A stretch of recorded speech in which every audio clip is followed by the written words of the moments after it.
I want to ask you about another project that you've been working on, and that is the story of Kirk Fordyce. Yes. You were interviewing him up until the time that he went into the hospital for the last time. Tell me first about the project, and second, what you learned about him. You know, 2 years ago, I approached Kirk Fordyce, and I said, and I approached him with a letter. He had no voicemail. He had no fax machine, no email, you know. And his dog Lance, his beloved dog Lance, could not answer the phone. So I approached him through a letter, and I said, I would like to tell your life story. Someone will do it sooner or later. I was an admirer of his early on. I think I was the first person in the metro media to endorse him in '91 on my talk show at the time. And he agreed. He said, well, let's get together and work. So for 2 years we worked. I have many, many hours on tape of the governor discussing his childhood and early career in the construction industry. Never got to his tenure as governor. What will we learn about him? What I learned about him? Kirk Fordyce was a man of wonderful humor. And I know that will shock. That will surprise a lot of people. It will. The viewers who only saw the strong, bull-headed Fordyce, which was certainly part of his personality. But the thing about Kirk Fordyce is the minute he took office, there were certain members of the metro and state media who instantly disliked him because, A, he had beaten an incumbent who was fairly popular. Right. He was a conservative. He was a Republican, the first since Reconstruction, obviously. And he was a tough-talking, straight-talking man, and that rubbed a lot of people wrong. So there was never any love lost between Kirk Fordyce and the media. Consequently, we never got to know the real Kirk Fordyce. He was a genuinely funny man. He was an intellectual. He was portrayed and caricatured by his detractors as a Neanderthal, but that's the farthest thing from the truth. He was a well-read man. I've made the comment on other interviews that I would go into his library and see numerous books, treatises and tracts, and you could pick up any copy at random and see underlined passages and notes in the margins. He read every night till 2 or 3 in the morning.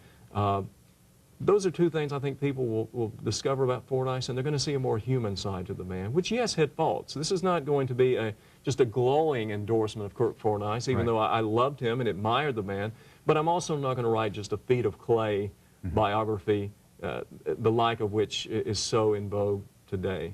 He didn't believe that he was going to die, did he? You know, I can't say that for sure. I know his death took a lot of people off guard.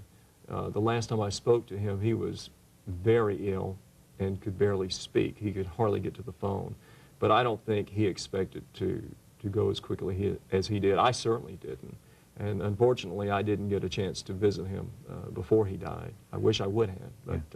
But no, you know, and especially to die in the way he did. I mean, leukemia is a terrible, terrible thing. It's been in my family. It's been in a lot of people's family. And, of course, the book is called Steel Will, and he had that, and perhaps he thought he could beat it, but some things you can't beat. Tell me about your last conversations with him. It was so difficult for him to talk. He was so ill that it was, this was right before he passed away, of course. This was not taped, but he did ask me to come see him, and I asked him, when can I see you, Governor? He said, Jack, I don't know, because I'm at UMC getting transfusions. You're just going to have to take a chance to see me. Prior to that, 3 months before he passed away, we had a dinner in his honor celebrating Quail Ridge Press giving me the contract to write the book, and he was in fine spirits. He was in wonderful spirits. His hero, Ronald Reagan, had just passed away. He was upset about that, but he was his normal, funny, charming self, and we had no idea. We knew he looked a little bit paler, a little thinner, but, you know, we all age, don't we? And I didn't think anything about it. So it was sad, but I feel, Gene, not to be mystical about it, but I want to tell this story well and right, and I want it to be the kind of book that he would have been proud of, because he was certainly excited that someone was taking the time to do this, and he was so looking forward to touring the state with me to talk about his book, and it will be sad without him.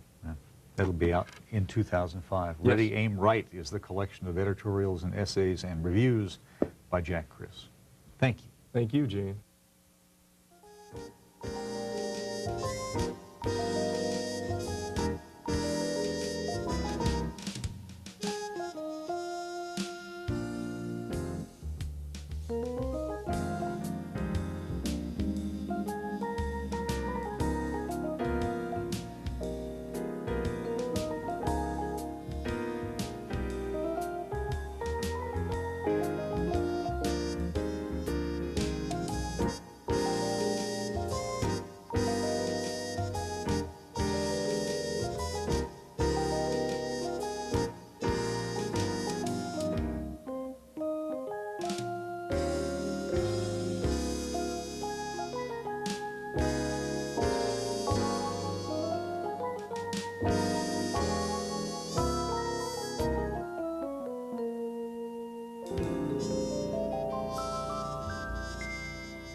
For a copy of this program, call 601-432-6294 or send a check or money order for $19.95 to Mississippi Public Broadcasting, 3825 Ridgewood Road.